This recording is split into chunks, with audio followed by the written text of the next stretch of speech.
السلام عليكم الدراري. في هاد لا فيديو عندنا تصريحات اللي واعره بصح من ايرفيرونار شنو قال على المنتخب المغربي وشكون اللاعب اللي دهلو وخلاه مندهش، وايضا شنو قال البرازيلي نازاريو والتوقع ديالو للماتش فرنسا والمغرب، وايضا شنو قال انشيلوتي. نبداو بالتفاصيل. اول حاجه قال المدرب العالمي السابق ديالنا ودرس السعودي الحالي ايرفيرونار على المنتخب المغربي: المنتخب المغربي يتمتع ببنيه صلبه مع لاعبين ذوي خبرة كبيرة يلعبون في أندية كبيرة إلى جانب مدرب جيد جدا. راسلت بعض اللاعبين إنهم يحلمون ويتساءلون عما إذ كان تواجدهم في المربع الذهبي حقيقيا، لكنهم أخبروني أيضا أنهم عازمون على الذهاب حتى النهاية.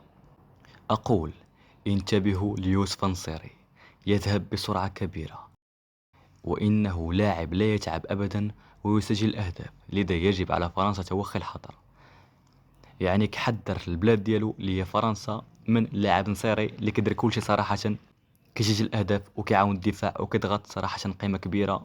وهادشي اللي دار نصيري كتحسب الركراكي اللي تاق فيه ملي كاع ما كان كيتالق مع سيفيا. وبالنسبه للظاهره رونالدو نازاريو البرازيلي قال على هذه المواجهه: اود فوز المغرب على فرنسا، لكن لا اعتقد انهم قادرين على هزيمه فرنسا. كانت مغامره رائعه بالنسبه لهم.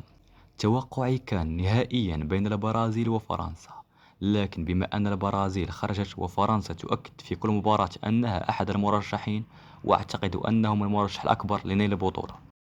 وبالنسبة لأنشيلوتي قال هذه الكلمات: مرحبا جميعا، الجميع يتوقع على الأرجح مشاهدة كأس العالم دون الكثير من المفاجآت، وفجأة يلهم صدمة.